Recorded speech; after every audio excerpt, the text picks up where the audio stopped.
আসসালামু আলাইকুম গাইজ, আশা করি আপনারা সকলে ভালো এবং সুস্থ আছেন। তো আজকে থেকে আমার ইউটিউবের জার্নি শুরু। আজকে আমার ফার্স্ট ভিডিও ইউটিউবে। তো আজকে আমি আপনাদেরকে শোনাবো একটা ক্রেজি স্টোরি, বিকজ আমার ইউটিউব চ্যানেলের নামই ক্রেজি স্টোরি। তো এখানে আপনারা ক্রেজি স্টোরি, সামনে আরও অনেক ক্রেজি স্টোরি পাবেন। তো আজকে ফার্স্ট ভিডিও, আজকে যে স্টোরিটা আপনাদেরকে শোনাবো এটা একটু বড় হবে। এটা আজকে ফার্স্ট পার্ট, এটার সামনে আরও কয়েকটা পার্ট আসবে। তো কথা না বাড়িয়ে চলুন শুরু করা যাক। আমাদের স্টোরিতে দুইটা ক্যারেক্টার আছে। একটা রহমত, মেল ক্যারেক্টার, যে তার এজ 16 বছর। সে তার বাবা মার সাথে একটা বাসায় থাকে, যেটা ঢাকা শহরেরই এক এলাকায়, এবং সে নবম শ্রেণী ছাত্র। তার বাবা একজন বেসরকারি সংস্থার কর্মকর্তা, তার মা একজন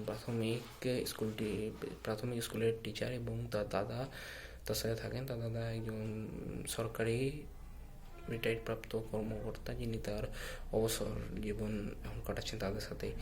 তো আর আমাদের যার একটা রোহিণী, তার একজন ফিমেল অ্যাক্টর, যার এজ 15 ইয়ার্স ওল্ড।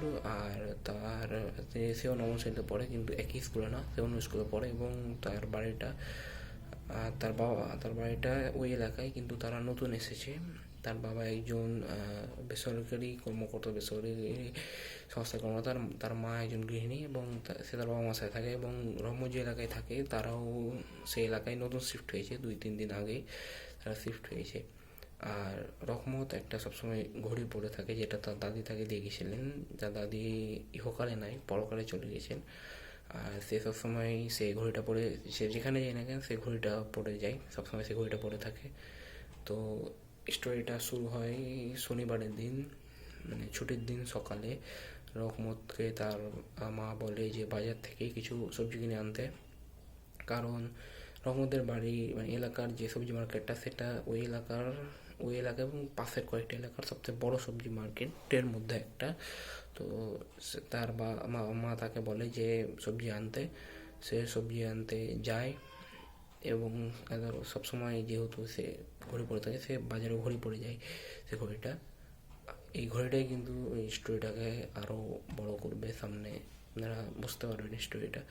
তো সে ঘড়িটা পরে যায় মার্কেটে, এবং সেখানে সবজি কিনে, এবং কেমনভাবে সে অজান্তে তার হাত থেকে সে ঘড়িটা খসে একটা সবজির বাক্সে পড়ে যায়। এবং সে বুঝতে না পেরে সে সবজি কিনে টাকা পরিশোধ করে বাড়িতে চলে আসে।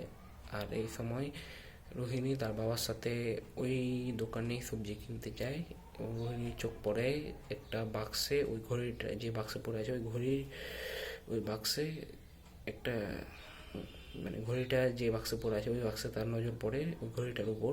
সে ঘড়িটা তোলে এবং দোকানদারকে জিজ্ঞাসা করে এটা কার ঘড়ি। তো দোকানদার বলা সম্ভব নয়, কারণ ওই মার্কেট যেহেতু বড় মার্কেট, প্রতিদিনই শত শত মানুষ সেই মার্কেটে আসে। তো কার সে নির্দিষ্টভাবে সেটা বলতে পারে না। আর রোহিণীর ঘড়িটা খুব পছন্দ হয়, কারণ ওই ঘড়িটা খুবই এক্সপেন্সিভ এবং খুব সুন্দর একটা দেখতে। রোহিণী মনে করে যে এই ঘড়িটা যে মানুষের, সে মানুষটা খুব সুন্দর হবে অবশ্যই। তো সে ঘড়িটা নেয় এবং আশেপাশে খোঁজাখুঁজি করে, কিন্তু কেউ সে ঘড়িটার ঠিক মালিকের ঠিকানা দিতে পারে না। রোহিণী সেই দোকানদারকে তাদের ঠিকানা দিয়ে যায়, যে যদি কেউ ঘড়ি খুঁজতে আসে তাহলে সে যেন তার রোহিণীর বাড়িতে ওই লোককে পাঠিয়ে দেয়, সে ঘড়িটা নিজের হাতে দেবে। এই বলে সে বাজার থেকে চলে যায়। এরপর রহমত বাসায় এসে তার মনে পড়ে যে সে ঘড়িটা মানে বাজারে ফেলে চলে এসেছে। তো সে, যেহেতু তার দাদির দেওয়া এটা তার শেষ স্মৃতি, তার দাদি যেহেতু আর নাই, এবং তার দাদি তাকে এটা বলে গেছিলো এটা সবসময় দেখে শুনে রাখতে। তো সে এই কারণে সে ছুটে যায় বাজারে, কিন্তু সে ওই ঘড়িটা খুঁজে পায় না, এবং সে যায় একদম শেষ মুহূর্তে। ওই সময় মানে সবজি মার্কেট বন্ধ হয়ে যায়, এবং ওই যে দোকানদার, সে ওখান থেকে চলে যায় অন্য জায়গাতে অন্য সবজি বাজারে চলে যায়, যেহেতু মার্কেট শেষ সেখানে। তো সে গিয়ে খোঁজাখুঁজি করে, অনেক খোঁজাখুঁজির পরেও সে পায় না, যেহেতু দোকানদার চলে এসে এবং অলমোস্ট মার্কেটটা প্রায় বন্ধ ওর পথে। সে মুখ হতাশ নিয়ে বাড়িতে ফিরে আসে, এবং সে বাড়িতে কাউকে জানায় না, কারণ যেহেতু তার দাদির শেষ স্মৃতি তার আগে দিয়ে গেছেন।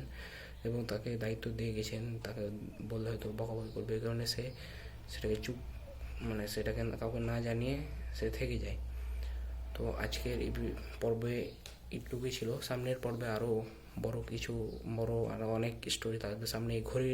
সামনের এপিসোডে এই ঘড়ির স্টোরিটা আসবে, এবং এরপরে রহমত কীভাবে সেটাকে খুঁজে বের করবে এবং কীভাবে রহমত এবং রোহিণীর মধ্যে একটা রিলেশন তৈরি হবে, সেটা নিয়ে সামনের এপিসোডে হবে। তো আজকের এপিসোড এই পর্যন্ত। যদি আপনাদেরকে ভালো লাগে গল্পটা, তাহলে প্লিজ লাইক করবেন এবং কমেন্ট করে জানাবেন কেমন লেগেছে, এবং প্লিজ সাবস্ক্রাইব করতে ভুলবেন না, কারণ এটা যেহেতু নতুন চ্যানেল, আপনাদেরকে গ্রো করাতে হবে চ্যানেলটাকে। তো ধন্যবাদ, দেখা হচ্ছে সামনের পর্বে। ধন্যবাদ, আসসালামু আলাইকুম।